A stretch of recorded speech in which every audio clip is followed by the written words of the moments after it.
네, 하나님 말씀 함께 보겠습니다. 마태복음 5장 43절 48절 말씀 한 절씩 교독하고 마지막 절은 다 같이 읽겠습니다. 또 내 이웃을 사랑하고 내 원수를 미워하라 했다는 것을 너희가 들었으나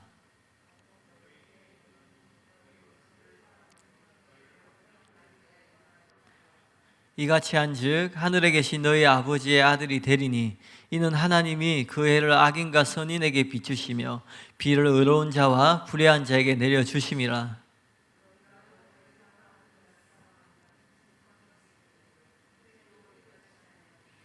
또 너희가 너희 형제에게만 무난하면 남보다 더한 것이 무엇이냐? 이방인들도 이같이 아니하느냐? 다 같이 읽겠습니다. 그러므로 하늘에 계신 너희 아버지의 온전하심 같이 너희도 온전하라. 아멘. 네, 주일 열린 예배 나오신 모든 분들 환영하고 축복합니다. 너무 잘 나오셨어요. 오늘은 마태복음 5장 43절 48절 말씀으로 왜 우리는 그렇게까지 해야 하나? 라는 제목으로 하나님 말씀을 전하도록 하겠습니다. 왜 우리는 원수를 사랑해야 되고 또 핍박자를 위해서 기도해야 되는지 그 이유를 간단히 살펴보고요. 그리고 루터나 칼빈이 아니라 바울의 복음으로 돌아가자에 대한 이 설교도 요약해서 같이 나누도록 하겠습니다. 사랑하는 성도 여러분, 왜 우리가 원수를 사랑하고 핍박자를 위해서 기도해야 될까요? 왜 우리가 그렇게까지 해야 되는 것일까요? 이유는 두 가지인데 하나만 살펴보겠습니다. 한번 따라해 보겠습니다. 첫째, 우리는 하나님의 자녀이기 때문입니다. 마태복음 5장 44절 45절에 나는 너희에게 이르노니 너희 원수를 사랑하며 너희를 박해하는 자를 위하여 기도하라. 이같이 한즉 하늘에 계신 너희 아버지의 아들이 되리니 라고 말씀하세요. 이 말씀에 나와 있는 것처럼 하나님께서 우리의 아버지가 되시기 때문에 그렇습니다. 이 말은 만약에 하나님이 우리 아버지가 아니시고 우리가 하나님의 자녀가 아니라면 저와 여러분은 원수를 사랑할 필요도 없고 박해자를 위해서 기도할 필요도 없다라는 거예요. 그런데 하나님이 우리의 아버지가 되시고 저와 여러분이 하나님의 자녀이기 때문에 원수를 사랑해야 되고 핍박자를 위해서 기도해야 된다라는 거예요. 예수님께서 원수를 사랑하고 박해자를 위해서 기도하면 하늘에 계신 너희 아버지의 아들이 될 것이라고 말씀하세요. 이 말씀의 의미는 무엇일까요? 어떤 학자는 문자 그대로 원수를 사랑하고 핍박자를 위해서 기도하는 자만 하나님의 자녀가 될 수 있다라고 해요. 그러나 그런 뜻이 아닙니다. 만약에 우리가 원수를 사랑해야지, 핍박자를 위해서 기도해야지 하나님의 자녀가 된다면 이것은 행위 구원이 될 것이에요. 그러니까 우리가 어떤 조건을 갖추어야지 하나님의 자녀 구원받는다는 말이 되잖아요. 그러니까 그런 의미가 아니에요. 마이클 윌킨스도 이렇게 말했어요. 예수님이 하늘에 계신 너희 아버지의 아들이 되리니 라고 말씀하실 때 그분은 사람들에게 하나님의 자녀가 되는 수단을 제공하시는 것이 아니라 하나님 아버지와 예수님의 자녀들 간의 관계성을 사랑이 명확하게 한다는 것을 가리킨다. 관계성을 이야기하죠. 하나님이 우리 아버지가 되시고 우리가 하나님의 자녀가 되는 그 관계를 말해요. 근데 우리가 원수를 사랑하고 핍박자를 위해서 기도할 때 그 하나님과 아버지가 되고 자녀가 되는 그 관계가 명확하게 드러난다는 거예요. 이 해석이 옳은 해석이에요. 왜냐하면 예수님이 하늘에 계신 하나님의 아들이 되리니라고 말하는 것이 아니라 하늘에 계신 너희 아버지의 아들이 되리니라고 말씀하세요. 이게 무슨 말이에요? 너희 아버지, 이미 하나님이 우리의 아버지가 되었다라는 것을 인정하고 계시는 거예요. 그렇기 때문에 원수를 사랑해야지 하나님의 자녀가 된다라는 뜻이 아니라는 거예요. 또 이 말이 옳다는 것은 47절에 보면 또 너희가 남보다 더한 것이 무엇이냐라는 질문에도 나옵니다. 이것은 제자들이 세상 사람들하고 다른 거듭난 존재가 되었다라는 거예요. 새로운 피조물, 세상의 소금과 빛이 되었다라는 것을 전제하기 때문에 이렇게 말씀하세요. 실제로 이 본문은 제자들, 즉 팔복의 사람들을 대상으로 가르치고 있는 내용이잖아요. 그리고 자녀는 당연히 부모를 닮게 되어 있습니다. 우리도 하나님의 자녀라면 하나님과 닮은 데가 있다라는 거죠. 그런데 우리의 아버지가 되신 하나님이 어떤 분이시냐면 45절에 보면 하나님은 그 해를 악인과 선인에게 비추시며 비를 의로운 자와 불의한 자에게 내려주시는 분이라는 거예요. 그러니까 하나님의 사랑과 자비는 악인 선인을 구분하지 않는 거예요. 그러니까 하나님은 사랑이시라는 거죠. 우리는 세상 사람들하고 다른 그 사랑의 하나님의 자녀라는 거예요. 따라서 저와 여러분은 세상 사람들이 생각하고 사랑하는 방식으로 사랑하면 안 되는 존재라는 거예요. 그렇기 때문에 우리는 원수를 사랑하고 박해자를 위해서 기도해야 된다는 거예요.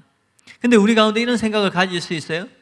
왜 우리가 원수를 사랑하고 핍박자를 위해서 기도까지 해야 되나? 원수가 되었다라는 것은 굉장히 안 좋은 관계를 얘기하겠죠. 뭐 좀 다투었다가 원수가 되는 게 아니겠죠. 그리고 세상에 사랑스러운 원수가 어디에 있어요? 꼴도 보기 싫은 게 원수잖아요. 그래서 이런 생각을 가질 수 있어요. 그러나 저와 여러분의 생각을 바꿔야 됩니다. 왜냐하면 우리는 그들과 완전히 다른 존재가 되었다는 거예요. 우리는 예수님 안에서 새로운 피조물이 되었고 존귀하신 하나님의 자녀가 되었다는 거예요. 따라서 우리는 하나님의 자녀답게 원수를 사랑하고 핍박자를 위해서 기도해야 된다. 그렇게 생각을 바꿔야 될 줄을 믿습니다. 오늘 이 말씀을 통해서 저와 여러분의 마음이 새롭게 되고 생각이 바뀌기를 진심으로 바랍니다. 예수님이 그 뒤에 46절, 47절에 이렇게 말씀하세요. 너희가 너희를 사랑하는 자를 사랑하면 무슨 상이 있으리요? 세리도 이같이 아니하느냐? 또 너희가 너희 형제에게만 무난하면 남보다 더한 것이 무엇이냐? 이방인도 이같이 아니하느냐? 예수님은 여기서 의도적으로 세리와 이방인들을 언급하세요. 왜냐하면 당시 하나님을 믿는 유대인들이 가장 열등하다고 생각하는, 또 가장 멸시하는 자들이 이 두 그룹의 사람이었기 때문에 그렇습니다. 먼저 예수님은 세리를 언급하세요. 46절에 너희가 너희를 사랑하는 자를 사랑하면 무슨 상이 있으리요? 세리도 이같이 아니하느냐? 이 세리가 어떤 자들이에요? 당시 유대인들은 로마 황제에 예속되어 있었어요. 그런데 세리는 로마 황제를 위해서 유대인들에게 세금을 받고 곡물, 지방세, 임대료를 거두어 드리는 관리였어요. 그러니까 가장 타락한 유대인들이 돈을 위해서, 돈을 벌기 위해서 이런 비열한 일, 비열한 직업을 선택한 것이에요. 마치 우리나라 치면 이런 거예요. 일제 치하에 있을 때 일본 순사의 앞잡이 노릇을 했던 사람들이 있죠. 그런 사람들을 동포들이 어떻게 생각하겠어요? 자기의 동포를 팔아서 자기를 배를 채웠던 사람들, 세리가 그런 사람들이었다는 거예요. 게다가 세리장 삭개의 고백에 따르면은 그들은 이익을 얻기 위해서 불의도 행했다고 얘기해요. 누가복음 19장 8절에 보면 삭개오가 만일 누구의 것을 속여 빼앗은 일이 있으면 내 갑절이나 갚겠다라고 말해요. 이게 무슨 말이에요? 이렇게 했다라는 거죠. 따라서 세리는 유대인들에게 정오와 경멸의 대상이었어요. 그런데 그런 세리도 자기를 사랑한다라는 거예요. 그래서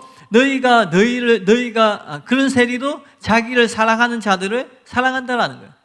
예수님이 그래서 너희가 너희를 사랑하는 자를 사랑하면 세리보다 나은 것이 무엇이냐? 원수와 핍박자를 사랑하지 않으면 너희가 그렇게 멸시하는 세리보다 무엇이 나은 것이 있냐? 이렇게 질책하시는 거예요. 저와 여러분도 이 당시에 바리새인처럼 나름대로 신앙생활 잘할 수 있어요? 열심히 신앙생활 할 수 있습니다. 열심히 종교적 활동을 할 수 있어요. 그것을 자랑할 수 있을지도 모르겠어요. 근데 우리도 원수를 사랑하지 않으면, 핍박자를 위해서 기도하지 않으면 세리보다 나을 것이 없는 존재라는 거예요.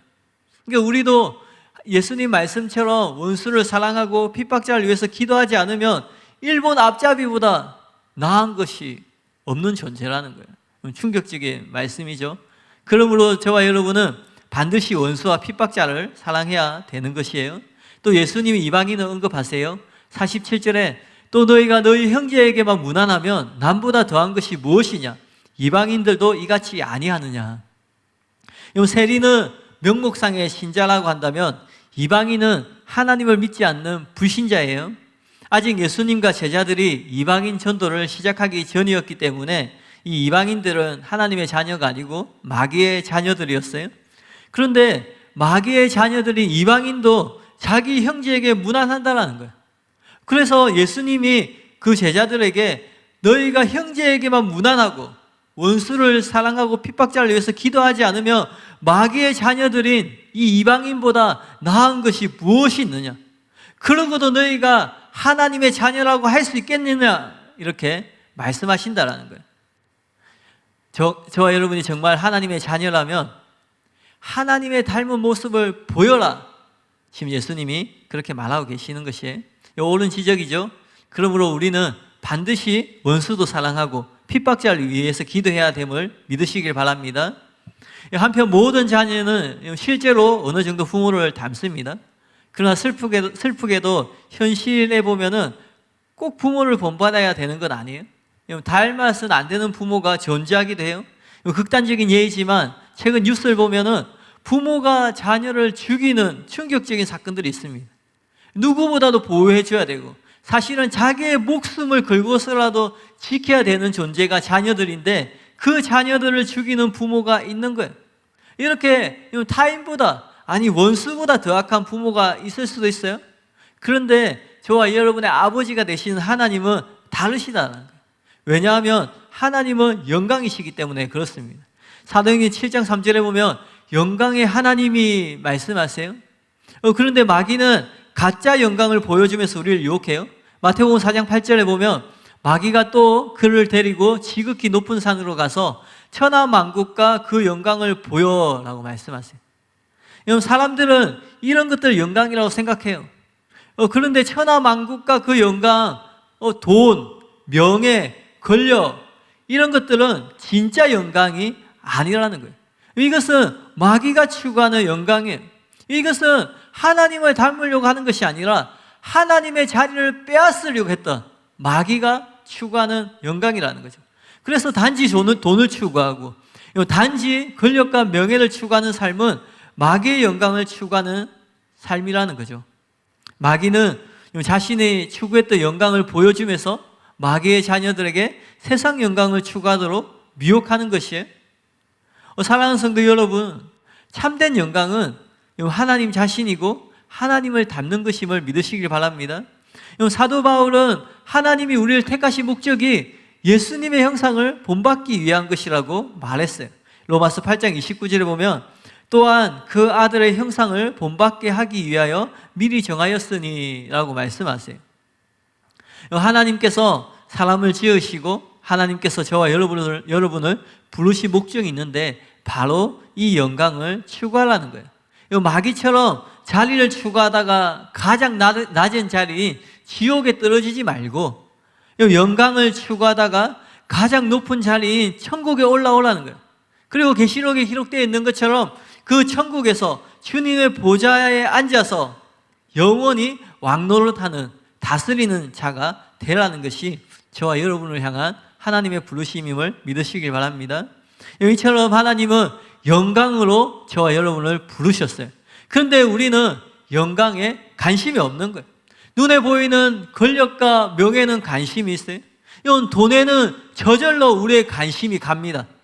세상의 쾌락에 그런 것에만 관심을 갖다가 지옥에 가고 멸망당하는 존재들이라는 거예요. 사랑하는 성도 여러분, 신앙생활은 다른 것이 아니에요.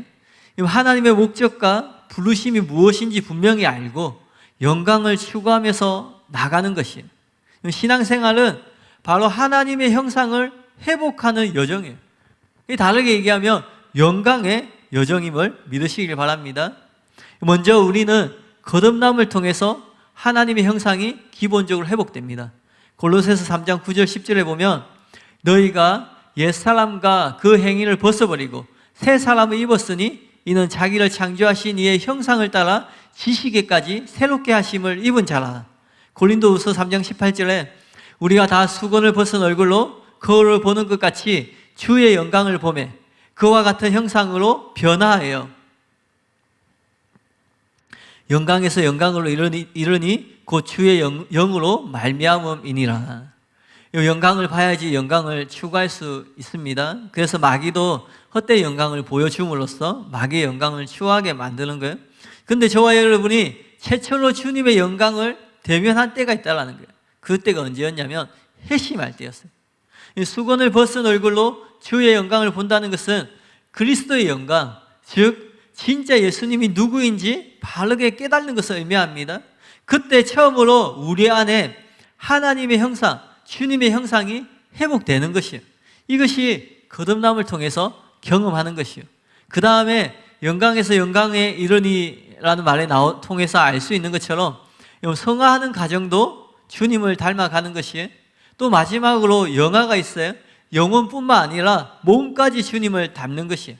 그래서 예수님이 재림하실 때 예수님의 몸처럼 우리의 몸도 영원히 변화받는 것이에요. 그런데 성경은 이 세 가지 거듭남과 성화와 영화를 모두 영광이라고 부르고 있습니다. 그리고 이 세 가지의 영광은 전부 주님을 닮아가는 것을 말해요. 바로 주님을 닮는 것, 이것이 영광 중에 영광이고 참 영광임을 믿으시길 바랍니다. 참 영광은 하나님을 닮는 것이에요. 실제로 심판날 우리가 주님 앞에 섰을 때 주님을 닮은 것이 가장 큰 영광으로 여겨질 것이에요. 우리는 하나님을 닮는 것이 최고의 영광이라는 사실에 이것에 눈을 떠야 되고 실제로 그 하나님을 닮는 것, 그것을 가장 큰 영광으로 여겨야 된다는 거예요. 그러면 여기서 여러분에게 중요한 질문을 하나 해보겠습니다. 그럼 여러분은 정말로 하나님 닮는 것을 가장 귀하게 여기고 하나님 닮기를 원하세요? 여러분은 하나님 닮는 것을 인생 최고의 가치로 여기고 있나요? 우리는 구원받기를 원합니다. 지옥에 가지 않고 천국에 가기를 간절히 원하죠. 또 성경의 바른 진리를 알기를 원하고 또 영적인 체험을 하기를 원하고 성령의 은사와 능력을 받기를 원해요. 그래서 사역하고 크게 쓰임받기를 원해요. 또 나아가서 우리 인생 가운데 복받고 성공하고 번영하길 원합니다. 그런데 과연 이러한 것들, 제가 방금 열거한 것을 원하는 것처럼 진실로 하나님 닮기를 원하는 마음이 저와 여러분 안에 있느냐, 그것을 질문해 드리는 거예요. 하나님 닮는 것은 앞에 열거한 것들처럼 자동적으로 동기부여가 되지 않습니다. 어느 누가 나는 복받기를 원해야 되는데 왜 이렇게 복받기를 원하지 않지? 어떤 사람이 사업을 하면서 아니면 직장생활을 하면서 공부를 하면서 나는 실패하고 싶어. 난 왜 이렇게 성공하는 걸 원하지 않지? 그런 사람이 없죠. 자동적으로 성공하기를 원하고 복받기를 원하죠. 그런데 하나님 닮는 것은 우리 안에 자동적으로 그런 마음이 생기지 않는다는 거예요.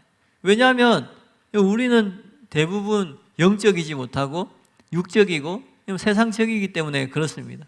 그리고 더구나 우리의 본성이 하나님 닮는 것을 싫어해요. 하나님은 거룩한 분이세요? 근데 사람들은 어때요? 거룩한 것보다는 육체의 쾌락을 더 좋아하는 거예요. 하나님은 사랑이세요? 그래서 오래 참으시고 인내하시고 악인이나 죄인에게도 선대하시고 심지어는 원수까지 사랑하는 분이세요. 그런데 이런 것들은 우리가 본성적으로 가장 싫어하는 것들이잖아요. 여러분 중에 난 안 그래요 말하는 분이 있을지 모르겠는데 실제로 사람들 보세요. 세상 사람들 보세요. 그냥 본성대로 살아가는 분들 어때요? 원수를 누가 사랑하고 누가 원수에게 선을 베풀어요? 갚기를 원하고 보복하기를 원하지. 실제로 우리 안에도 원수 갚고 보복하는 것은 자연스러운 마음인데 원수를 사랑하고 핍박자를 위해서 기도하는 것은 저절로 생기는 마음이 아니라는 거예요. 그래서 중요한 것이 뭐냐면 정말 내가 하나님 닮기를 원하느냐, 그것이 중요하다는 거예요. 아무리 원수를 사랑해야 된다, 핍박자를 위해서 기도해야 된다, 이런 이야기를 들으면 뭐예요? 우리 안에 하나님을 닮기 원하는 마음이 없고 우리의 삶의 목표가 하나님의 영광을 추구하는 것이 아닌데 아무리 지식적으로 들어도 그런 삶을 살 수 없는 거예요. 근데 만약에 우리의 삶의 목표가 하나님 닮는 것이고 하나님의 영광이 목표가 되면 우리는 기꺼이 즐거이 원수를 사랑하고 핍박자를 위해서 기도하게 될 것이라는 거예요. 억지로 어쩔 수 없이 그렇게 하는 힘든 의무가 아니라 원수를 사랑하고 핍박자를 위해서 기도하는 그 자체가 영광임을 깨닫게 된다는 것이에요. 이 시간 스스로 자신에게 한번 질문해 보세요. 나는 정말 하나님을 닮기를 원하는가? 그리고 진실로 하나님 닮기를 원하는 사람이 되시길 바랍니다. 이것이 여러분의 신앙의 여정 가운데 아주 중요한 영적인 터닝포인트가 될 줄 믿습니다. 많은 사람들이 쓰임받고 싶어요. 지옥에 가기 싫어하고 복받기 위해서 열심히 신앙생활을 합니다.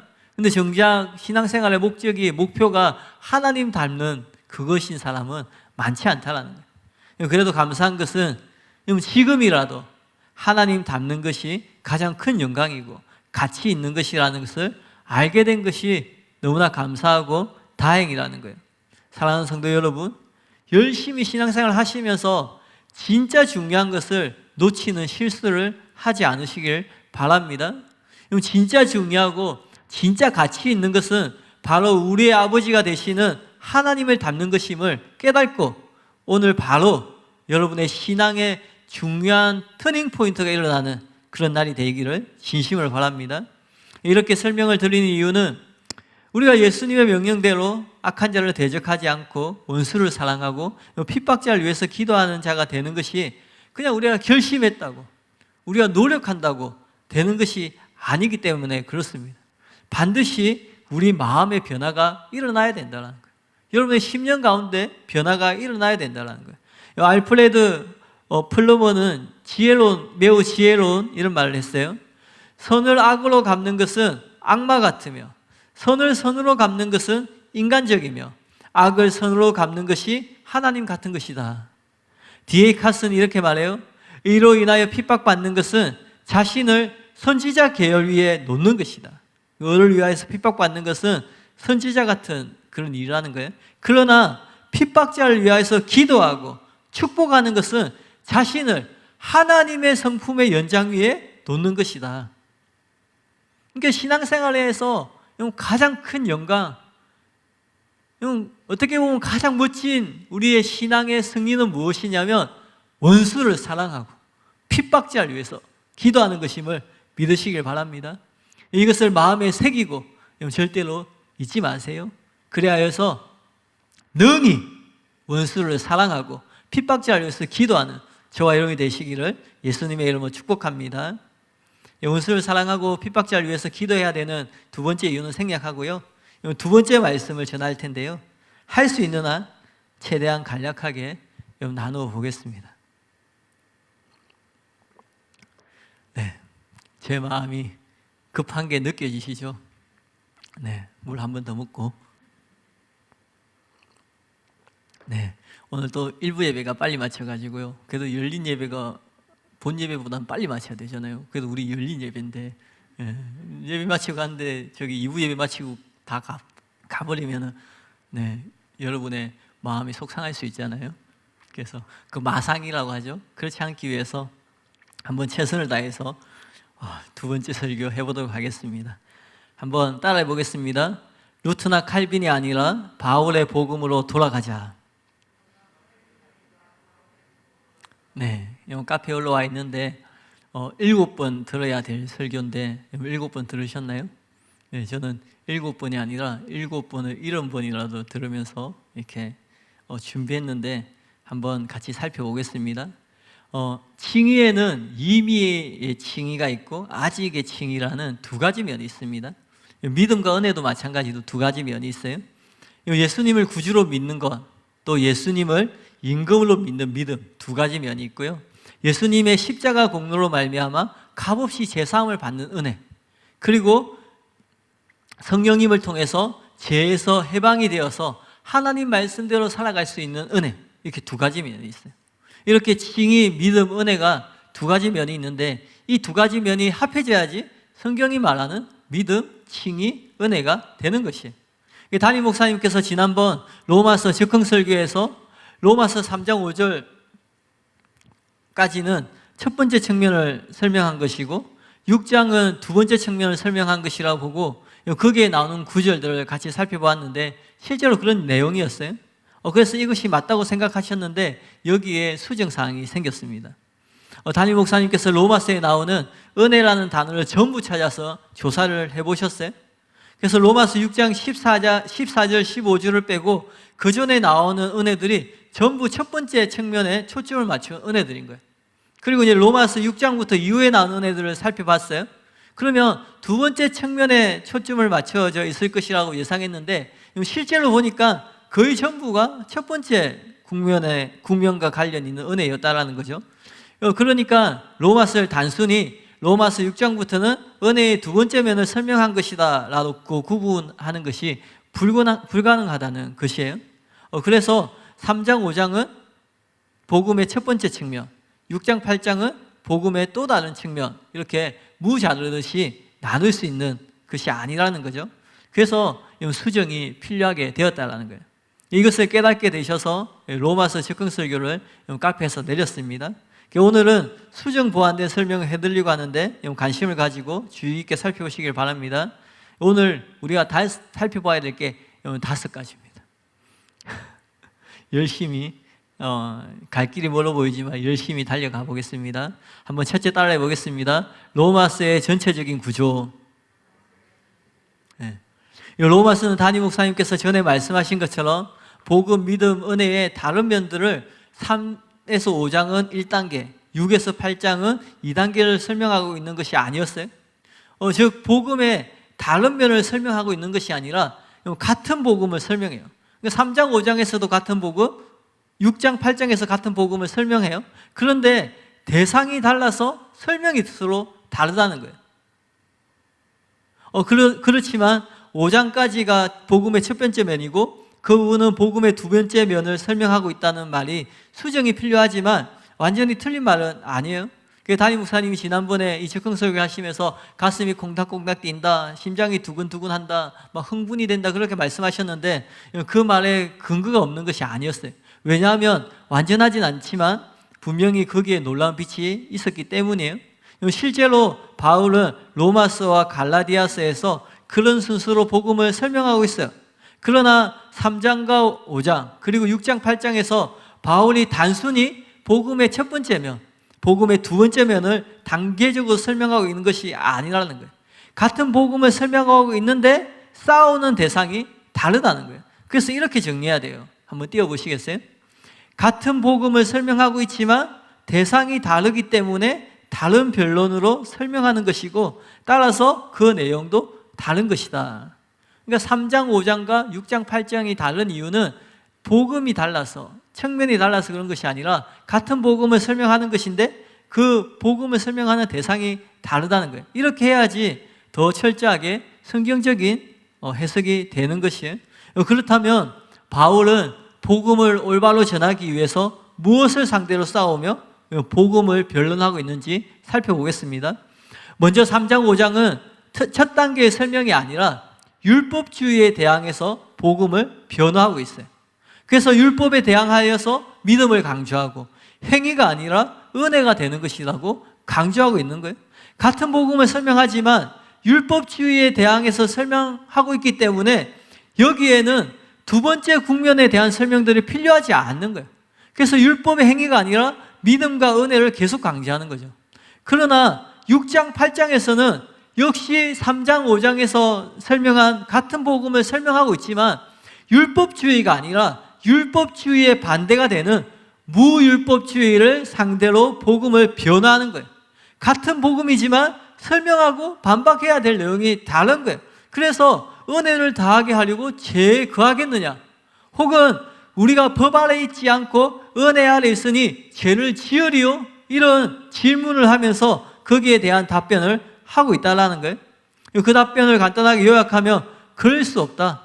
죄를 짓는 사람은 죄의 종으로 멸망당한다. 한 번 구원은 영원한 구원이 아니다. 그런 것이에요. 그리고 갈라디아서도 로마서와 똑같은 구조로 되어 있습니다. 다음 두 구절만 비교해봐도 알 수 있어요. 갈라디아서 2장 16절에 보면은 사람이 의롭게 된 것은 율법의 행위로 말미암음이 아니요 오직 예수 그리스도를 믿음으로 말미암은 줄 알므로 우리가 그리스도 예수를 믿나니 이는 우리가 율법의 행위로서가 아니고 그리스도를 믿음으로써 의롭다함을 받으려 함이라. 율법의 행위로서는 의롭다함을 얻을 육체가 없느니라. 잘 아는 말씀이죠. 율법의 행위가 아니라 믿음으로 된다고 계속 반복하고 있습니다. 그래서 종교개혁자 루터도 이 구절을 가지고 칭의교리를 만들어내고 종교개혁을 했어요. 그런데 같은 갈라디아서 후반부에는 이런 내용이 나와요. 갈라디아서 5장 13절에 보면 형제들아 너희가 자유를 위하여 부르심을 입었으나 그러나 그 자유로 육체의 기회를 삼지 말고 오직 사랑으로 서로의 종노릇을 하라라고 이야기를 해요. 너희가 구원을 받았는데 그 구원을 육체의 기회로 삼지 말고 16절에 보면 성령을 따라 행하라 얘기하는 거예요. 그리고 19절에 육체의 일은 분명한 것인데 이 육체의 일을 하는 자들은 하나님 나라에 들어가지 못한다고 분명히 말해요. 갈라디아서 5장 19절 21절에 보면 육체의 일은 분명하니 곧 음행과 더러운 것과 호색과 등등등 얘기하면서 21절에 보면 이런 일을 하는 자들은 하나님 나라의 유업을 받지 못할 것이다. 그러니까 바울이 갈라디아에서 지금 앞에서 한 내용하고 뒤에서 말한 내용이 다르죠. 그리고 로마서와 똑같은 순서와 구조로 지금 말하고 있습니다. 왜냐하면 로마서와 똑같이 앞에는 율법주의에 대항하는 것이고 뒤에는 복음을 오해한 무율법주의와 싸우고 있기 때문에 그렇습니다. 그럼 정리를 하면 처음부터 같은 복음을 설명하는 거예요. 근데 3장, 5장은 율법주의에 대항해서 복음을 설명하니까 믿음과 은혜를 강조하는 것이고 역시 같은 복음을 설명하지만 6장, 8장은 무율법주의 그것에 대해서 설명하는 거죠. 그러니까 순종의 중요성, 버림받을 수도 있는 위험에 대한 경고의 내용들이 계속 나오는 거예요. 그렇다면 바울이 전한 복음은 무엇일까요? 이 두 가지를 합해야지 바울이 말한 온전한 복음이 되는 거예요. 그러니 흔히 말하는 예수님 믿고 구원받으세요 라고 전하는 복음은 로마서 3장, 5장에서만 나오는 반쪽짜리 복음인 거예요. 그런데 문제는 바울이 전한 것처럼 복음의 두 가지 측면을 모두 전해야 되는데 근데 사람들은 어떻게 생각하냐면 이 두 가지가 서로 대립되는 견해라고 생각하는 거예요. 그래서 칼빈주의, 알미니안주의에서 서로 자신의 주장을 펼쳐요. 근데 자신의 주장을 펼치는데 거기에 해당되는 근거가 되는 성경적 근거가 있는 거예요. 성경에서 발견하는 거예요. 그죠? 제가 고신에서 신학교 다닐 때 저도 몰랐는데 저는 알미니안주의였어요. 네. 그래서 신학생들이 점심 먹고 나면 앉아서 얘기하는데 말이 토론이지 싸우거든요. 네가 맞냐 내가 맞냐. 몇 분이 고개를 막 강하게 끄덕끄덕 하는데 그런 교만한 신학생이었는데요. 그래서 저는 알미니안이고 얘는 칼빈주의인 거예요. 상대편은. 얘가 뭐라고 얘기하냐면 제가 좀 학교를 늦게 갔는데 형 점심에 뭐 먹었냐고 하는 거예요. 그래서 제가 된장찌개 먹었다고 하니까 하나님이 형 된장찌개 먹는 거 예비했다는 거예요. 예정했다는 거예요. 그래서 제가 화가 나가지고 머리를 꿀밤을 때렸어요. 그러니까 그 친구가 왜 때려요 하는 거예요. 야, 하나님이 너 때리라고 예정한 거야. 그랬어요. 웃기죠. 근데 웃긴 거 뭔지 아세요? 수긍을 해요. 그래서 둘이 막 이렇게 얘기하는데 어떤 선배가 지나가면서 이런 말을 하는 거야. 야, 둘이 싸우지 마라. 성경에는 칼빈주의도 있고 알미니안주의도 있는 거야. 근데 그 순간에 이 선배가 너무 아량이 넓고 굉장한 것처럼 보이는 거예요. 근데 오늘 설교를 들어보면요, 이 선배가 얼마나 무식했는지 알 수 있습니다. 네, 선배한테 무식하다고 말하면 안 되는데, 네. 근데 그 당시에는 이 선배가 굉장히 마음이 넓고 그런 사람이라 생각했거든요. 근데 실제로 성경은 그렇지 않다라는 거예요. 오늘 이 설교가 얼마나 중요한지 인지하셨으면 좋겠어요. 그래서 이 설교를 계속 들어가지고 반드시 자기의 것으로 만드시길 바랍니다.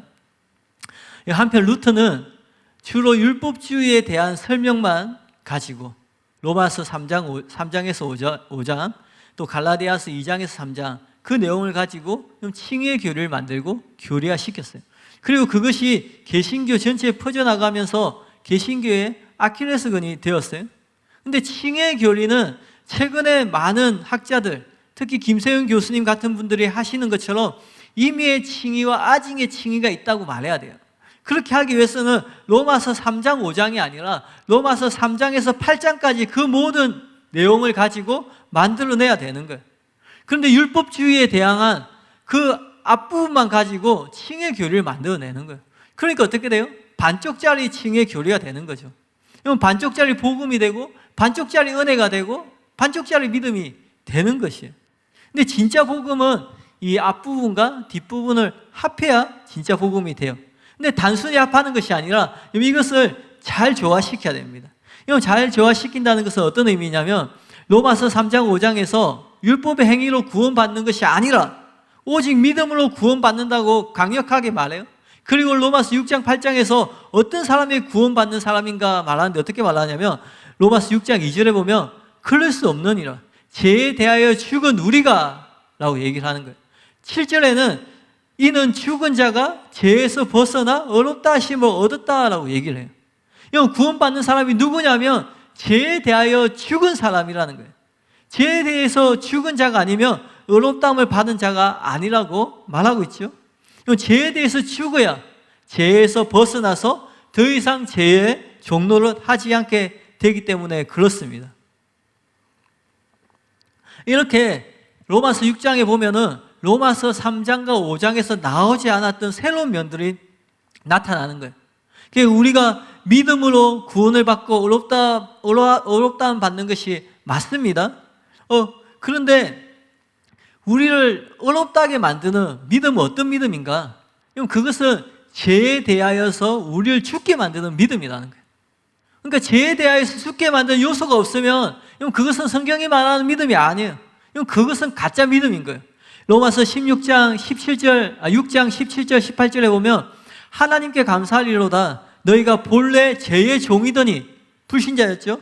너희에게 전하여 준 바 교훈의 본을 마음으로 순종하여 죄로부터 해방되어 의의 종이 되었다. 구원받았다고 얘기하잖아요. 원래는 죄의 종이었어요. 불신자였어요. 그런데 복음을 전해 듣습니다. 그리고는 어떻게 해요? 마음으로 순종해서 라고 말씀하세요. 이것이 핵심을 말하는 거예요.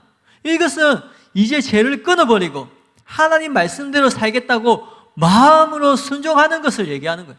이것은 예수님을 나의 임금과 구주로 받아들이고 예수님의 말씀대로 살겠다고 마음으로 순종하는 것을 핵심이라고 이야기를 하는 거예요.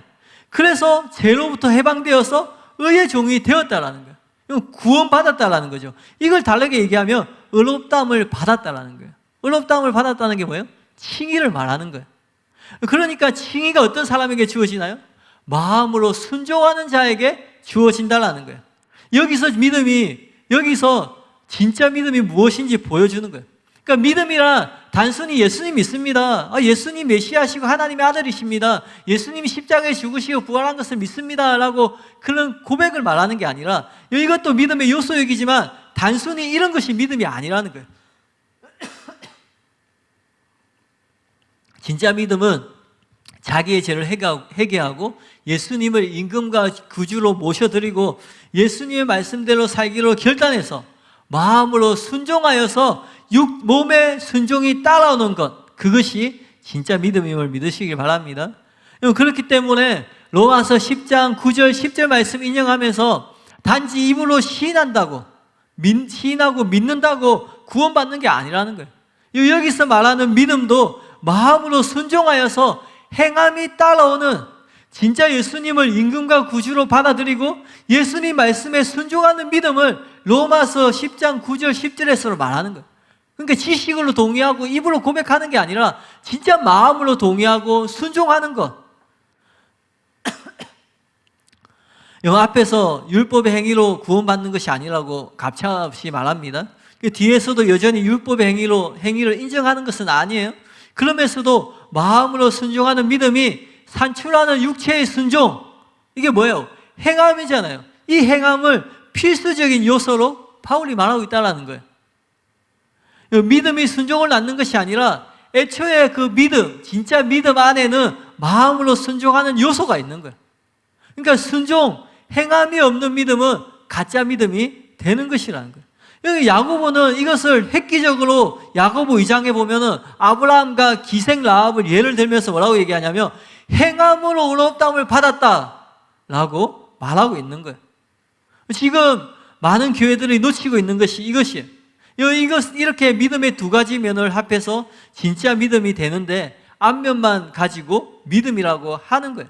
그러니까 반쪽짜리 믿음이 되고 가짜 믿음이 되는 거예요. 그러니까 많은 사람들이 입으로는 믿는다고 고백해요.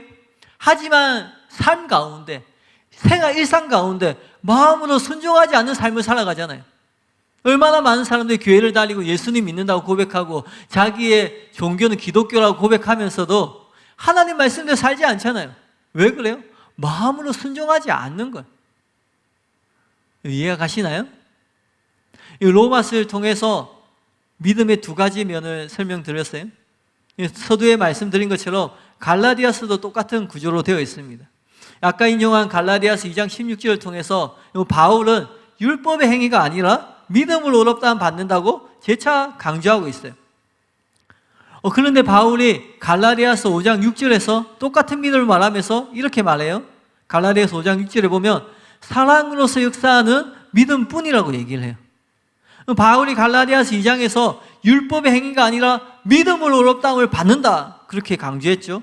그런데 우리를 어렵게 만드는 믿음이 무엇인지 5장에 얘기하는데 그 믿음이 뭐냐면 사랑으로서 역사하는 믿음이라는 거예요. 그러니까 그냥 믿습니다. 지식적 동의가 아니라 생각이 아니라 하나님을 사랑하는 것으로서 이웃을 사랑하는 것으로 표현되는 역사되는 믿음이 갈라디아서 2장에서 말하는 우리를 어렵게 만드는 믿음이라는 거예요. 그러니까 사랑으로 표현하지 않는 믿음은 아무 효력이 없는 가짜 믿음이 된다는 거예요. 그래서 저와 여러분이 아무리 입으로 예수님 믿습니다. 예수님이 하나님의 아들임을 믿어요. 예수님이 나의 죄를 지고 십자가에 죽으시고 부활하신 것을 믿습니다. 그렇게 시인할지라도 이런 고백으로 구원받는 것이 아니라는 거예요. 베드로전서 1장 8절 9절에 보면 예수를 너희가 보지 못하였으나 사랑하는도다. 이제도 보지 못하나 믿고 말할 수 없는 영광스러운 즐거움으로 기뻐하니 믿음의 결국 곧 영혼의 구원을 받음이라. 베드로가 말하는 것처럼 믿음은 단순히 믿는 것이 아니에요. 믿음이란 복음의 진리를 깨닫고 자기 중심적이었던 사람이 하나님의 그 사랑에 감격을 해서 하나님의 그 자비와 하나님의 그 은혜에 감격을 해서 하나님을 사랑하고 이웃을 사랑하는 자로 변화되는 것을 말한다는 거예요. 그래서 하나님 말씀대로 순종하며 살게 되는 것이에요. 이것이 거듭남이고 회심이라고 얘기하고 구원받았다라고 얘기를 하는 거예요. 이런 변화가 동반되지 않으면 거듭난 것이 아니라는 거죠. 바울은 똑같은 복음이지만 앞에서는 율법주의를 상대로 뒤에서는 무율법주의를 상대로 다르게 변론했어요. 그래서 앞에서는 믿음, 은혜를 강조하고 뒤에서는 순종, 또 죄에 대해서 경계하고 하나님 말씀대로 살아야 된다. 그런 것을 강조했다는 거예요. 그래서 이 두 가지를 합할 뿐만 아니라 이 두 가지 면을 조화시켜야지 반쪽짜리 믿음이나 은혜 구원이 아니라 성경이 말하는 온전한 진짜 믿음, 진짜 은혜, 진짜 구원이 됨을 믿으시길 바랍니다. 그리고 두 번째로 로마서 6장 14절 15절에 대한 해석을 살펴보겠습니다. 로마서 6장 14절 15절에 보면 제가 너희를 주장하지 못하리니 이는 너희가 법 아래 있지 아니하고 은혜 아래 있음이라. 그런즉 어찌하리요? 우리가 법 아래 있지 아니하고 은혜 아래 있으니 죄를 지으리요? 그럴 수 없느니라. 이 구절이 이 깨달음의 발단이 되었던 구절이라고 담임 목사님 말씀하셨는데요. 그런데 5장 마지막 절인 22절에 보면 은혜가 왕노릇한다라는 표현이 있어요. 그리고 여기 14절에 보면 은혜 아래 있다는 그 말이 있죠. 근데 이게 같은 의미가 아닌가 오해하게 돼요. 왜냐하면 왕노릇한다 하면 뭐예요? 그 왕이라는 것은 다스리시고 군림하는 거죠. 그러니까 그것 아래에 있는 것처럼 느껴져요. 그래서 5장 21절에 은혜가 왕노릇한다 이 말하고 6장 14절에 은혜 아래에 있다라는 말이 같은 개념이 아닌가 오해한다라는 거예요. 그러나 이 두 구절은 표현이 비슷하지만 서로 다른 주제를 말하고 있는 것이에요. 로마서 5장 21절에 보면 은혜도 또한 의로 말미암아 왕노릇하여라고 말해요. 그 은혜가 의로 말미암아 왕노릇한다고 얘기하죠. 이 은혜는 의가 아니라 긍휼과 자비와 더 어울리는 단어가 아닌가요? 그런데 은혜가 의로 말미암아 왕노릇한다 이렇게 말하는 것은 여기서 말하는 은혜는 우리가 생각하는 은혜가 아니라 칭의를 말하는 것이에요. 율법의 행위가 아니라 믿음으로 의롭다함을 받는 거죠. 그 의롭다함을 받는 게 칭의죠. 그러니까 믿음으로 의롭다함을 받는데 그게 무엇이에요? 우리의 행함이 아니니까 우리의 구원이 하나님의 은혜로 말미암아 되는 거예요. 그래서 여기서 그 하나님의 은혜가 높여진 것을 왕노릇 한다라고 표현하는 거예요. 무슨 말인지 이해가시나요? 그러나 6장 14절은 그런 개념이 아니라는 거예요. 6장 14절에서는 의롭다함을 받는 것을 말하는 게 아니라 죄가 주관하지 못하는 것, 죄를 이기는 것을 다루고 있다는 거죠. 그러니까 서로 다른 주제를 말하고 있는 것이에요. 그리고 그러면 왜 법 아래 있지 않고 은혜 아래 있는 자는 죄가 지배할 수 없다고 하는 것일까요? 이것을 이해하기 위해서는 6장 14절에서 바울이 단순히 은혜가 아니라 은혜 아래 있다라는 그 말에 있습니다. 14절, 15절 다시 보면은 너희가 법 아래 있지 않고 은혜 아래 있음이라. 또 우리가 법 아래 있지 아니하고 은혜 아래 있다 이렇게 표현하고 있죠. 여기서 법 아래는 단순히 율법을 말하는 것이 아니라 구약 시대를 말하는 거예요. 법 아래 있다라는 것은 구약 시대를 말하는 것이고 은혜 아래 있다는 것은 단순히 은혜가 아니라 신약 시대를 말하는 것이에요. 요한복음 1장 17절에 보면 율법은 모세로 말미암아 주어진 것인데 은혜와 진리는 예수 그리스도로 말미암아 온 것이라고 그렇게 말씀하죠. 이처럼 은혜와 진리는 예수님을 통해 왔어요. 그리고 실제로 우리가 구약 시대를 율법의 시대라고 부르고 신약 시대는 은혜의 시대라고 부르잖아요. 그런 것처럼 은혜 아래 있다 이 말은 신약 시대를 뜻하는 표현입니다. 그런데 구약은 옛 언약 시대고 신약은 새 언약 시대라고 말하죠. 그러면 옛 언약이 있는데 왜 새 언약이 주어졌을까요? 물론 예수님에 대한 그림자와 모형인 그 모형인 율법들이 성취돼야 되는 면도 있어요. 그렇지만 예레미야와 에스겔이 새 언약을 예언한 그 부분을 보면 예 언약 아래에서는 말씀대로 못 사니까 새 언약이 주어진 것이에요. 이는 언약을 받은 이스라엘 백성들을 말하는 것인데 이 율법을 받은 이스라엘 백성들이 광야에서 뿐만 아니라 그 이후에도 어떻게 돼요? 하나님 말씀대로 살지 못하고 멸망당합니다. 대부분이. 하나님이 하나님 말씀대로 살라고 율법을 주신 이유는 복 주기 위해서, 구원받게 하기 위해서 율법을 주셨어요. 그 율법 안에는 복음이 포함되어 있었어요. 그래서 율법을 믿고 율법대로 살면은 구원을 받을 수 있었어요. 그런데 이스라엘 백성들의 절대 다수가 멸망을 받았습니다. 왜냐하면 하나님께서 옛 언약을 주셨지만 옛 언약만으로는 하나님 말씀대로 살게 만들 수가 없었어요. 그래서 새 언약을 주신 것이에요. 그러므로 14절에 바울이 법 아래 있을 때는 제가 우리를 주관하고 은혜 아래 있을 때는 제가 우리를 주관하지 못한다고 이렇게 하는 말이 정확한 표현이라는 거죠. 은혜 아래 있을 때 제가 우리를 주관하지 못한다. 은혜 아래 있다는 것은 신약 시대를 얘기하는 거예요. 그러면 결국 에스겔이 예언했던 것처럼 성령님과 관련이 있는 거예요. 그러니까 신약 시대에 성령님을 우리에게 주셔서 우리가 그 성령님의 도우심으로 제가 주관하지 못하게 되는 것이라는 거예요. 이처럼 은혜 아래 있다는 것은 은혜를 설명하는 것이 아니라 신약 시대를 설명한 것이라고 기억하면은 14절 말씀을 온전히 이해할 수 있습니다. 그리고 15절을 보면 그런즉 어찌하리요? 우리가 법 아래 있지 아니하고 은혜 아래 있으니 죄를 지으리요. 그럴 수 없다. 이렇게 얘기를 하죠. 이것도 단순히 법이나 은혜를 말하는 게 아니라 시대를 말하는 거예요.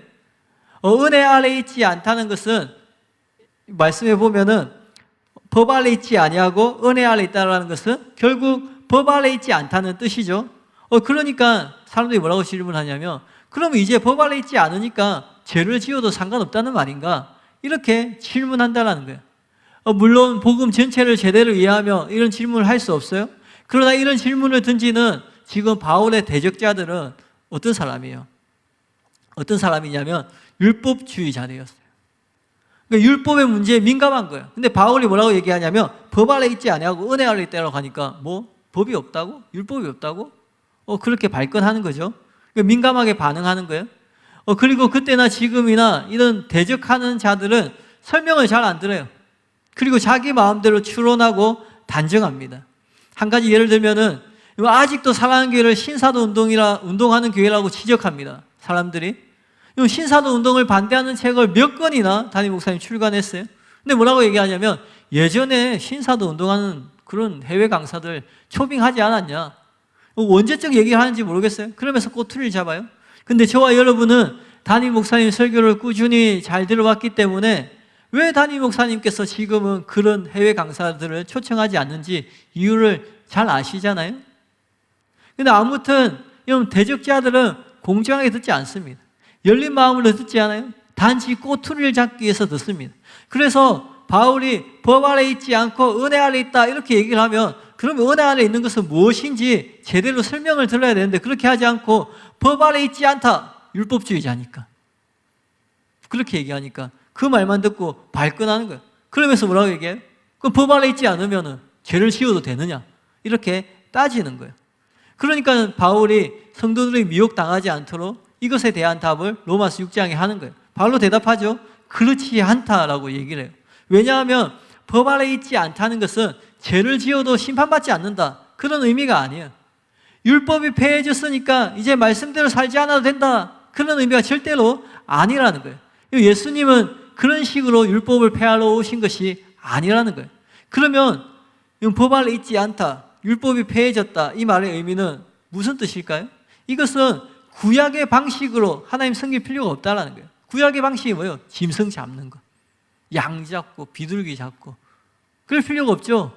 예수님께서 십자가에서 단번에 우리의 화목제로 들려졌으니까. 그럴 필요가 없이 구약의 방식으로 하나님 섬길 필요가 없이 신약의 방식으로 성령의 새로운 것으로 섬길 수 있다는 것을 의미하는 거예요. 그래서 로마서 7장 6절에 보면 이제는 우리가 영의 새로운 것으로 섬길 것이요 율법의 조문의 무거운 것으로 아니할지니라 라고 얘기하는 거예요. 그리고 성령을 따라 행할 때 율법의 요구가 이루어진다고 8장 4절에 말합니다. 육신을 따르지 않고 그의 영을 따라 행하는 우리에게 율법의 요구가 이루어지게 하려 하심이라. 따라서 성령을 쫓아 행하는 자들이 참 신자고 궁극적인 구원을 받는 것이에요. 그래서 바울이 계속해서 다음과 같은 경고를 해요. 6장 16절에 보면 너희 자신을 종으로 내어주어 누구에게 순종하든지 그 순종함을 받는 자의 종이 되는 줄 너희가 알지 못하느냐. 혹은 죄의 종으로 사망에 이르고 혹은 순종의 종으로 의에 이른다라고 얘기를 하는 거예요. 여기 죄의 종으로는 사망이라고 하는데 순종의 종으로는 의라고 얘기하죠. 사망의 반대는 생명인데 생명이 아니라 의로 표현하죠. 이것은 무슨 말이냐면 순종의 종으로 궁극적인 칭의를 얻는다라는 거예요. 그러니까 지금 이 말씀을 듣고 있는 사람들은 이미 칭의를 경험한 사람이에요. 예수님을 받아들이고 영접하고 마음으로 순종했어요. 그러니까 이미 칭의를 받은 거죠. 그렇지만 죄의 종으로 살면 어떻게 돼요? 사망에 이를 수 있다는 거예요. 그래서 순종의 종으로 최종 칭의, 최종 구원에 이를 수 있다고 말하는 거예요. 로마서 8장 12절 13절에 보면 형제들아 너희가 육신대로 살면 반드시 죽을 것이로되 영으로서 몸의 행실을 죽이면 살리니 라고 얘기하는 거예요. 이 말씀 보세요. 불신자가 아니라 구원받은 형제들에게 하는 말씀이죠. 근데 뭐라고 얘기해요? 육신대로 살면 반드시 죽을 것이다 라고 얘기하잖아요. 여기서 죽는다는 것을 멸망당하는 것이 아니라 육신의 죽음이라고 주장하는 사람들이 있습니다. 이것은 상식적으로 맞는 말이 아니에요. 육신대로 산다고 육신의 죽음이 오나요? 가만히 있어도 육신은 죽습니다. 그러니까 이것은 반드시 죽는다는 것은 육신의 죽음이 아니라 멸망당하는 것, 지옥 가는 것을 말하는 거예요. 그러니까 한 번 구원은 영원한 구원이 아니라는 거예요.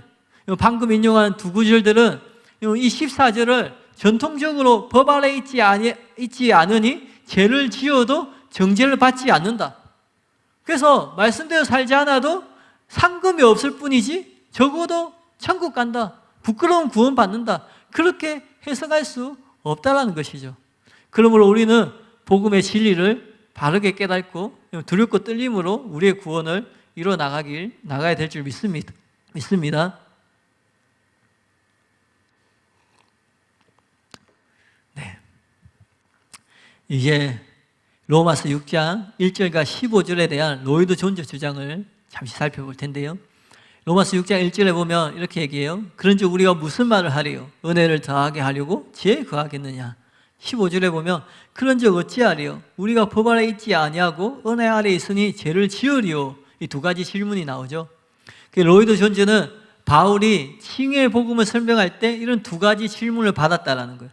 그래서 우리도 복음을 설명할 때 이런 오해와 이런 질문, 이런 반격을 받지 않으면은 바울이 전한 복음과 같은 참 복음을 전한 것이 아니라고 주장합니다.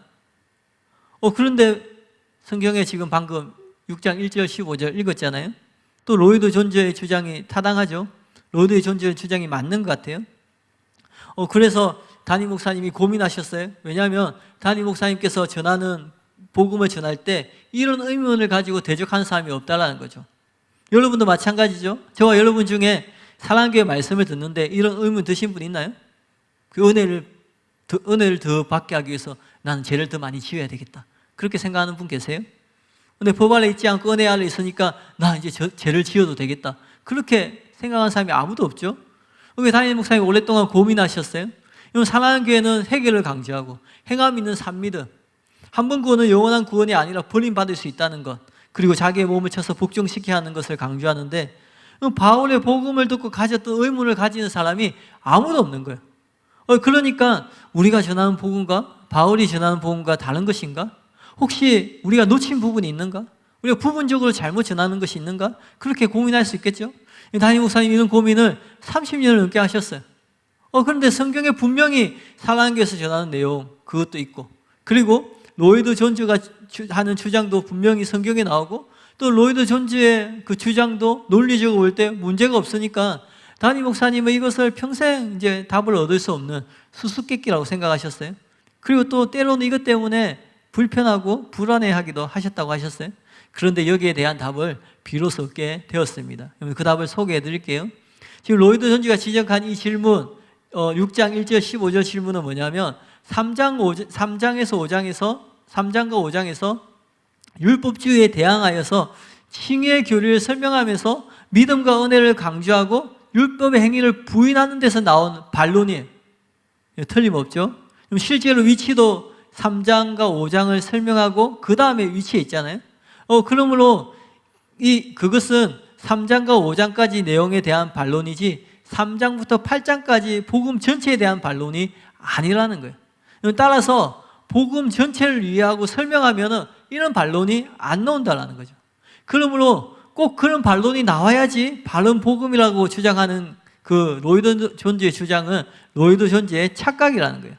다시 정리하면 15절을 포함해도 그것은 6장부터 보면은 무율법주의에 대항해서 복음을 변화하고 설명하는 그 6장, 8장의 앞부분에 나오는 거예요. 지금 이 로이드 존즈가 주장하는 이 질문이 그 위치가 거기에 있는 거예요. 그런데 이 15절, 이제 첫 번째 질문 6장 1절에 나오죠, 바로. 근데 15절에 나오는 질문도 보면은 1절의 질문하고 다른 형태이지만 반복되는 일맥상통하는 질문인 거예요. 그러므로 이것은 정확히 로마서 3장과 5장에서 율법주의에 대항해서 복음을 변론하고 설명한 것에만 근거해서 나오는 반론, 질문이라는 거예요. 그리고 그 뒤에 바울이 무율법주의에 대해서 설명하는 것 6장부터 8장까지 다 듣고 난 후에는 이런 반론이 나올 수 없다는 거예요. 그래서 실제로 성경 이 뒤에는 7장과 8장에는 이런 반론들이 전혀 나오지 않고 있다는 거죠. 보통 개신교 안에서는 루터와 종교개혁자들의 영향으로 아까 말씀드린 것처럼 로마서 3장과 5장에 기초한 부분적인 반쪽짜리 칭의 교리가 복음의 전부인 것처럼 강조되어 왔습니다. 그러니 그런 의문이 나오는 것이 정상인 거죠. 그것만 가르치니까요. 그러나 그것을 가지고 자신들이 전하는 복음이 바울과 같은 복음이라고 주장하는 것은 부분만 알고 전체를 모르는 진짜 어리석은 질문이고 주장이 된다는 거예요. 반면에 사랑하는 교회는 3장에서 5장뿐만 아니라 6장, 8장까지로 다 소화된 상태에서 이들을 조화시켜가지고 총체적인 복음을 전하는 거예요. 그러니까 그런 의문이 전혀 나오지 않는 거죠. 그런데 이걸 가지고 사랑하는 교회가 전하는 복음이 바울이 전하는 복음과 다르다고 주장하는 것은 역시 어리석은 질문인 밖에 안 된다는 거예요. 이제 거의 다 끝난 건 아니지만 후반부에 들어왔습니다. 이제는 로마서 7장을 살펴볼 텐데, 로마서 7장에 뜬금없이 오 통제라 막 그런 얘기가 나오죠. 이 로마서 7장과 8장을 로마서 6장 14절과 관련해서 살펴보겠습니다. 로마서 6장 14절에 보면 제가 너희를 주장하지 못하리니 이는 너희가 법 아래 있지 아니하고 은혜 아래 있습니다 라고 바울이 말해요. 법 아래 있을 때는 제가 우리를 주장해요. 여기에 법은 구약의 율법이고 구약 시대죠. 그러니까 율법을 통해서는 죄에서 자유케 될 수 없어요. 그런데 은혜 아래 신약 시대에 주어지는 그 은혜를 통해서 우리가 죄를 이기고 극복할 수 있습니다. 그래서 여기서 전반부에 나오는 법 아래 있는 상태, 율법 아래 있는 상태를 설명한 것이 로마서 7장이고, 후반부에 나오는 은혜 아래 있는 상태를 설명한 것이 로마서 8장이라는 거예요. 이미 지금 바울이 복음을 전할 때 구약 시대는 지나갔습니다.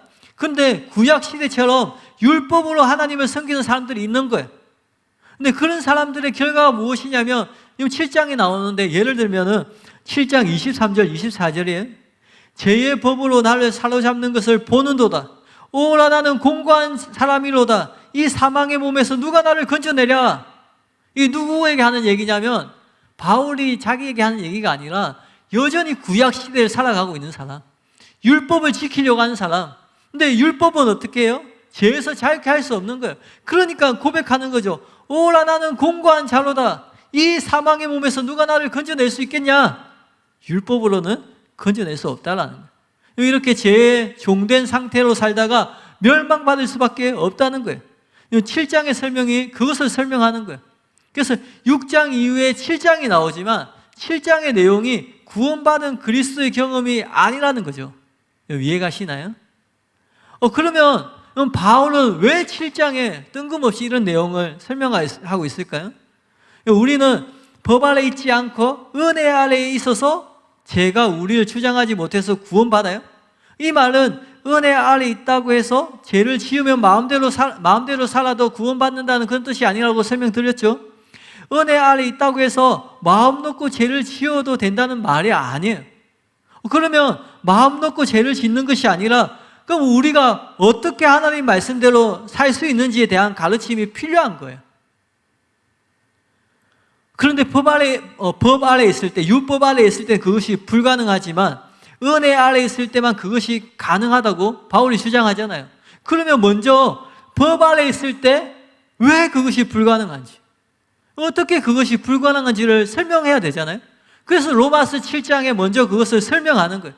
그리고 은혜 아래 있을 때는 왜 그것이 가능한지 설명해야 되겠죠. 그래서 로마서 8장에 그 내용이 나온다라는 거예요. 율법으로 할 수 없지만 로마서 8장 3절에 보면 율법의 육신으로 말미암아 연약하여서 할 수 없는 그것을 하나님은 하시나니라고 말해요. 율법은 할 수 없지만 하나님께서 예수님을 십자가에 내어 주심으로 하나님은 하실 수 있다라는 거예요. 여러분, 그래서 우리의 옛사람이 예수님 십자가에 못 박힐 때 어떻게 돼요? 함께 십자가에 못 박히죠. 그래서 우리의 죄의 몸이 어떻게 돼요? 죽습니다. 그래서 우리가 다시는 죄의 종로를 하지 않게 되는 거예요. 그리고 우리에게 성령님을 보내주시죠. 그래서 성령님이 우리 안에서 새 생명을 주십니다. 그래서 우리는 이제 성령을 쫓아 행할 수 있는 존재가 된 거예요. 그래서 육체의 현저한 일을 행하지 않고 성령을 쫓아서 성령의 열매를 맺음으로써 율법의 요구를 이룰 수 있다고 바울이 말하는 거예요. 바로 이런 사람이 구원받은 사람임을 로마서 8장에서 분명히 보여주고 있다는 거예요.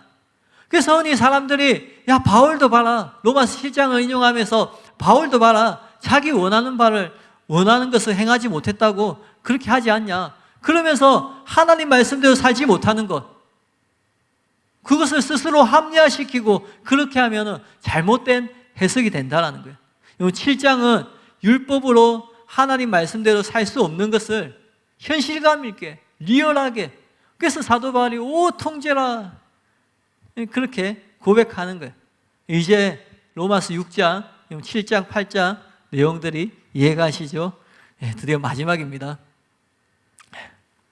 마지막으로 로마서 8장 31절 39절에 나눈 견인의 교리 살펴보겠습니다.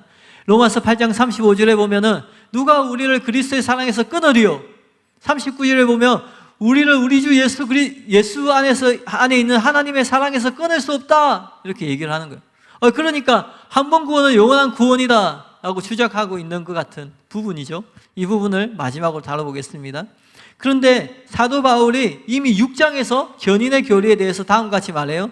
6장 16절에 보면 혹은 죄의 종으로 사망에 이르고 라고 얘기를 해요. 앞서 설명드린 것처럼 임의의 칭의가 있고 아직의 칭의가 있어요. 근데 이미 칭의를 받은 신자도 죄의 종으로 사망에 이를 수 있음을 분명히 말하죠. 그러니까 한 번 구원은 영원한 구원이 아님을 로마서 6장에서 사도 바울이 이미 얘기를 했습니다. 그리고 로마서 8장 12절 13절에 보면 그러므로 형제들아 너희가 육신대로 살면 반드시 죽을 것이로되, 여기서 형제들아가 누굴 가리키는 거예요? 불신자를 부르는 거예요? 아닙니다. 구원받은 성도들을 의미하죠. 그러니까 구원받은 성도들, 형제들아 너희도 육신대로 살면 반드시 죽을 것이다. 육신의 죽음을 말하는 것이 아니라는 거예요.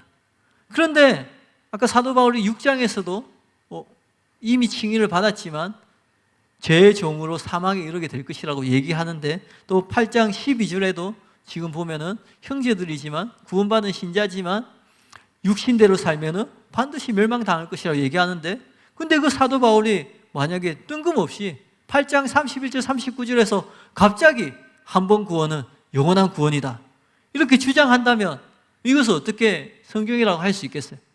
앞에서는 이렇게 말하고 여기서는 이렇게 말하고 저기서는 저렇게 말하는데 어떻게 이것을 진리라고 할 수 있겠어요? 그러니까 로마서 8장 후반부에 나오는 이것은 바울이 다른 어떤 견인의 교리를 말하고 있는 것이 아니라는 거예요. 그렇다면 로마서 8장 후반부의 내용은 무엇일까요? 이것은 무엇이냐면 로마서 9장의 도입 부분이에요. 그래서 8장 31절 앞에 29절 30절에 보면 이런 말이 나와요. 하나님이 미리 아신 자들을 또한 그 아들의 형상을 본받게 하기 위하여서 미리 정하였으니 이는 그로 많은 형제 중에서 맏아들이 되게 하려 하심이니라. 또 미리 정하신 그들을 또한 부르시고 부르신 그들을 또한 의롭다 하시고 의롭다 하신 그들을 또한 영화롭게 하셨느니라 라고 말해요. 사도 바울은 로마서 3장에서 8장까지 무엇을 이야기하냐면 구원의 여정을 이야기합니다. 임의의 칭의와 아지의 칭의를 다루고 있어요. 근데 칭의뿐만 아니라 성화, 몸의 구속에 해당되는 영화까지 구원의 전체 과정을 다루고 있습니다. 이렇게 구원에 대한 전체적인 설명이 끝나고 로마서 8장 후반부에서 지금 방금 읽은 본문에서 주제의 전환이 일어났다는 거예요. 그러니까 이게 8장이지만 8장의 내용이 아니라 9장을 준비하는 부분이라는 거죠. 근데 여기에서 어떤 주제로 전환됐냐면 예정이라는 주제로 전환되었습니다. 그래서 8장 29절 30절 다시 보면 미리 아신 자들, 미리 정하셨으니, 미리 정하신 그들을 이렇게 표현하잖아요. 그리고 그 바로 뒤에 오늘 문제 로마서 8장 31절 49절이 나오고, 그리고 로마서 9장으로 넘어가는데 이 로마서 9장은 토기장이 비유죠. 아주 유명한 예정에 대한 대표적인 장이 로마서 9장이에요. 그리고 로마서 11장에 가면 계속해서 이 예정을 다루고 있습니다. 그러므로 로마서 8장 31절 39절은 칭의, 성화, 영화라는 구원 전체 과정에 대한 이야기가 아니라는 거예요. 이 로마서 8장 31절 39절은 예정이라는 주제 안에 있는 그 내용이라는 거죠. 그러니까 주제가 바뀐 거예요. 구원을 말하고 있는 게 아니라는 거예요. 그러니까 칭의를 받은, 구원받은 모든 믿는 자들에 대한 이야기가 아니라 하나님께서 선택하신, 하나님께서 예정하신 한정된 그 사람들의 이야기라는 거예요. 로마서 8장 33절에 보면 하나님께서 택하신 자들을 분명히 대상을 제한하고 있죠. 그래서 로마서 8장 31절 39절은 하나님께서 택하신 자들에 대한 말씀이라는 거예요. 그리고 이렇게 하나님께서 선택한 자들은 칼빈의 여정론 입장이든 예지 여정론 입장이든 한 사람도 버림받지 않습니다. 칼빈의 여정론은 뭐냐면 하나님이 절대 주권으로 무조건 선택된 자들 억지로 회개시켰으라도 구원받는다라는 거예요. 그러니까 선택된 사람은 버림받지 않는다. 한 번 구원은 영원한 구원이다. 그렇게 주장하는 거예요. 그런데 억지로 회개하는 게 뭐 어떻게 그게 회개라고 할 수 있겠어요? 그죠? 예지 예정론은 뭐냐면 하나님께서 어떤 사람의 그 심령의 가난함을 보세요. 그리고 사람이 심령이 가난하다고 회개하고 스스로 그렇게 할 수 없죠. 그래서 하나님께서 그 사람들을 향한 구원의 계획을 세우시고 역사하세요. 회개할 수 있도록 은혜를 베풀어 주세요. 그래서 그들이 구원받게 하세요. 그리고는 그 구원이 계속 유효할 수 있도록 하나님이 지키시고 보존하는 거예요. 그래서 베드로전서 1장 5절에 보면 뭐라고 얘기하냐면 이렇게 말씀해요. 하나님의 능력으로 보호하심을 받았느니라 라고 말하고 있어요. 하나님께서 구원받은 그들이 죄를 짓지 않고 타락하지 않고 하나님 말씀대로 살 수 있도록 성령님께서 도와주시고 역사하시는 거예요. 그래서 계속 그 심령의 가난함을 잃지 않고 결국에는 궁극적인 구원에 도달할 수 있는 자들을 미리 아시고 만세 전에 택하신 것이라는 거죠. 바로 바로 이런 하나님께서 선택한 자들에 대한 이야기가 로마서 8장 31절 39절의 이야기라는 거예요. 그러니까 이런 사람들은 버림받을 가능성이 전혀 없다는 것을 말하는 것이 아니라 누구나 버림받을 수 있죠. 그러나 그들의 심령의 가난함을 보시고 하나님께서 특별하게 선택하셔가지고 그들의 구원의 계획을 구체적으로 세우시고 또 하나님의 능력으로 보호하시고 인도하시는 거예요.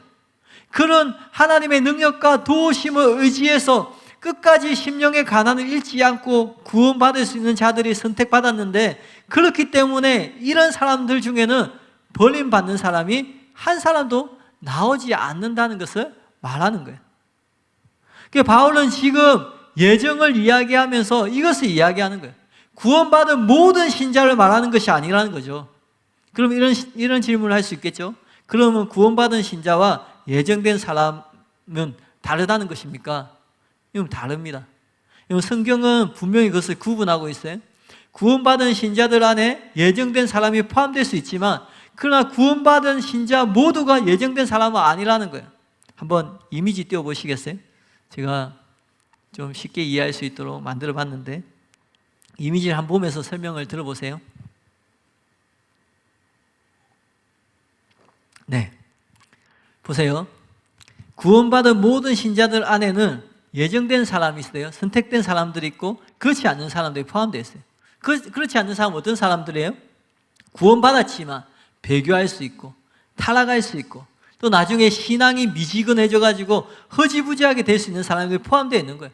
이렇게 구원받은 신자지만 버림받고 지옥에 갈 수 있는 사람들이 섞여 있다는 거예요. 근데 이 안에 선택된 사람이 있어요. 하나님이 선택한 사람들. 근데 하나님이 선택한 그 사람들은 절대로 버림을 받지 않는다라는 거예요.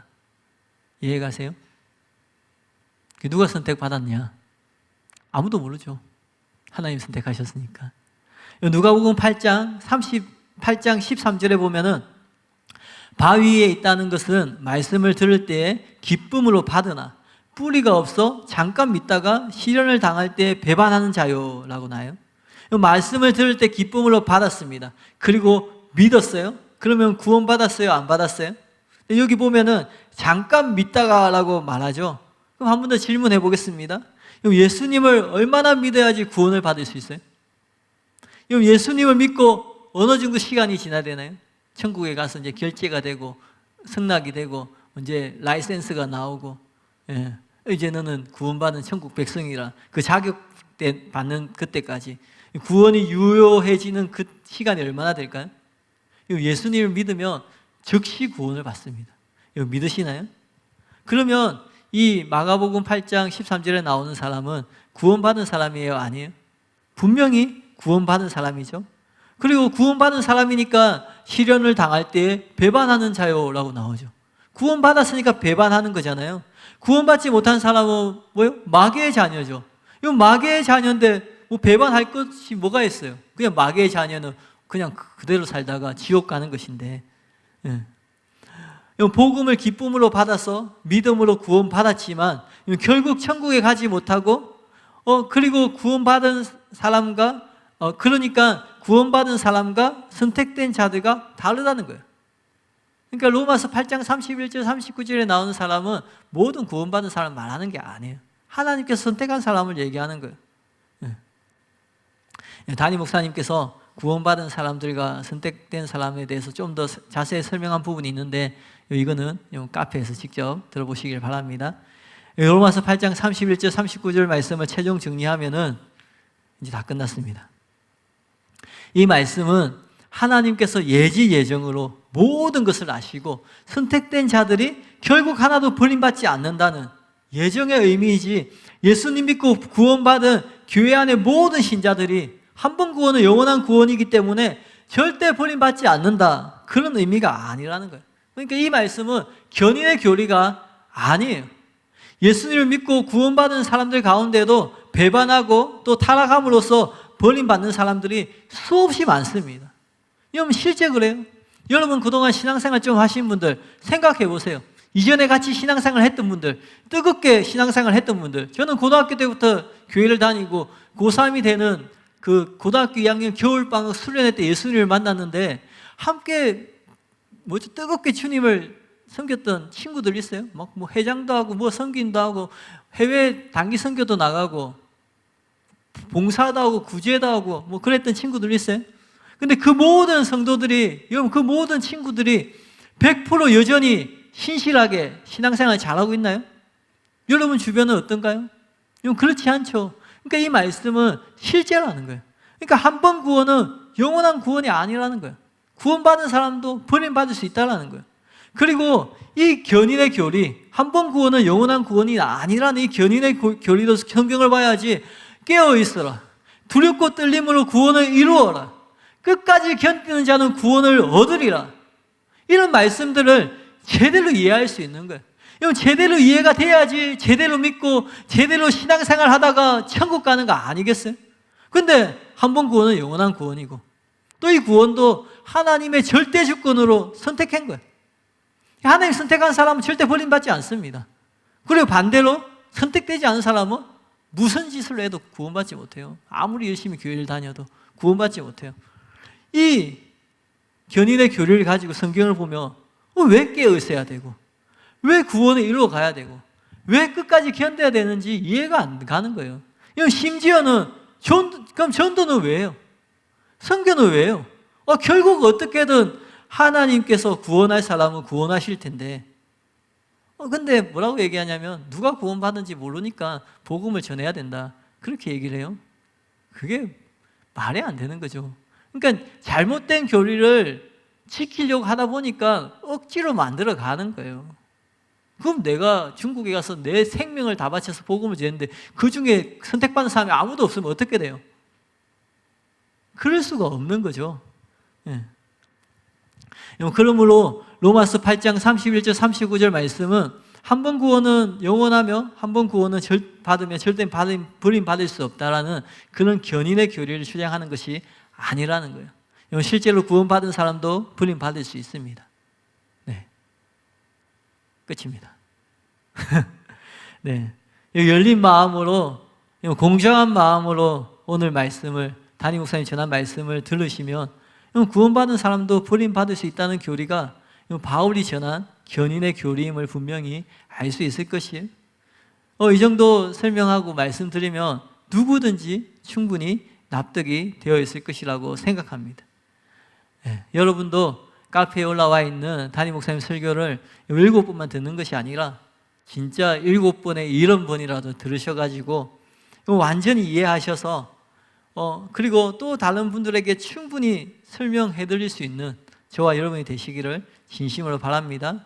또 그렇게 진리를 전하는 모든 성도님들의 발걸음을 예수님의 이름으로 축복하고 또 그 입술을 예수님의 이름으로 축복합니다. 그리고 저와 여러분의 구원도 끝까지 이루어가는 저와 여러분이 되었으면 좋겠습니다. 우리 이 시간에 잠시만 같이 기도하겠습니다.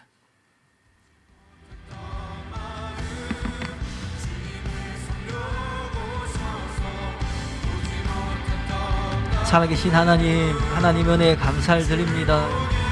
하나님께서 저희들의 아버지 되심을 감사드립니다. 우리 아버지는 그 해를 악인과 선인에게 비추시며 비를 넣은 자와 불의한 자에게 내려주시는 분이십니다. 하나님, 그 하나님 아버지를 닮은 자녀들이 될 수 있도록 하나님 이 시간 은혜를 베풀어 주시옵소서. 나의 삶을 통하여서 그 아버지의 모습을 나타내는, 우리가 아버지의 자녀가 되었음을 나타내 보여주는 삶을 살 수 있도록 하나님 은혜를 베풀어 주시옵소서. 이 땅에서의 최고의 영광은 하나님을 추구하고 하나님을 닮는 것임을 기억하게 하소서. 그래서 기꺼이 원수를 사랑하고 박해자를 위해서 기도하는 저희들이 될 수 있도록 하나님 은혜를 베풀어 주시옵소서. 혹 아직 용서하지 못하고 사랑하지 못하고 하는 그런 마음들이 우리 안에 있습니까? 하나님 이 시간에 그 마음을 회개하고 돌이킵니다. 혹 우리 생각 가운데 나는 용서하지 못해, 사랑하지 못해, 어떻게 원수를 사랑하고 어떻게 박해자를 위해서 기도할 수 있어 하는 그런 생각이 있다면 이 시간에 그 생각을 고치게 하여 주시옵소서. 하나님 닮는 것을 이 땅에서의 최고의 가치로, 우리 삶의 최고의 목적으로 삼고 살아가는 저희들 될 수 있도록 주님 이 시간에 은혜를 베풀어 주시옵소서. 선을 악으로 갚는 것은 악마 같은 것이고, 선을 선으로 갚는 것은 인간적인 것이고, 악을 선으로 갚는 것은 하나님 같은 것이라는 이 말씀을 우리의 마음에 새길 수 있도록 하나님 역사하여 주시옵소서. 그래서 우리의 삶을 통하여서 우리가 하나님의 자녀됨을 우리의 가족들에게, 나의 친지들에게, 이웃들에게, 나의 친구들에게 나타내 보여주는 삶을 살 수 있도록 주님 역사하여 주시옵소서. 하나님 귀한 로마에서 말씀을, 진리의 말씀을 듣게 하심을 감사합니다.